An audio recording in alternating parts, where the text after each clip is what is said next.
คนอื่นก็ถามสบายดีพี่น้องเขาทุกคนสับปักสั้นเห็ดหยังเนาะมื้อนี้นะล้างพักลวกจำเจียวจำแจวขั้นสมพักบ่นี่นะปลาตัวพี่น้องพักเสียนบ้านเฮามาเด้อพี่น้องขั้นสมพักเอามาจากเกาหลีพี่น้องนี่พี่น้องเอามาให้จากเกาหลีนี่นะอันนี้ก็ไม่ลวกพักกินพี่น้อง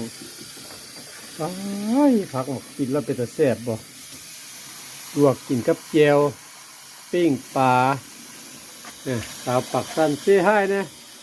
สาวปักสั้นเสียให้เนี่ยเสียนนี่พักเสียนเคยเห็นมั้ยนี่เคยเห็นอยู่พักเสียนพักเสียนอเมริกาอย่าลืมพี่น้องกดไลค์กดแชร์ให้สมพรนี่เด้อพี่น้องทั้ง Facebook เนาะสมพรชาแนลขน้อยไอโอว่าเฮานี่แหละถึงมาเบิ่งทางนี้เนาะครับเนี่ยเป็นจังซี่พี่น้องผักเสียนเวลาคั้นนะได้กินสมผักเสียนนี่นะคั้นเป็นมุกดอนบ่ฮ้อนได้เลยบ่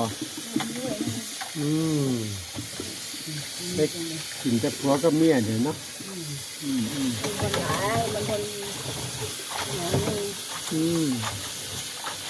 ป็นสัตว์เสียดเด้พี่น้องหลังจากพัดคั้นแล้วแบบเดี๋ยวก็สมผักเสียนบ้านเฮาหมอน้ำขับปุ่นกับพอดีเบิดพี่น้องเหลือหน่อยเดียวพี่น้องนะเนี่ยจำหมอเลยพี่น้องมื้อนี้กินขั้นสมผักเสียนพี่น้องเสียนบ้านเฮาเลยนะเดี๋ยวนับกันเด้อพี่น้องเด้อเป็นยอดเนี่ยไรบัวมาเบิ้งยอดมันนี่นี่ก็ผักเสียนเป็นลวกกินกระแซ่บเป็นลวกกินนะลวกกินมันบ่หน่อยนึงแต่มันหน่อยเอาไปขั้นสมพักเนาะ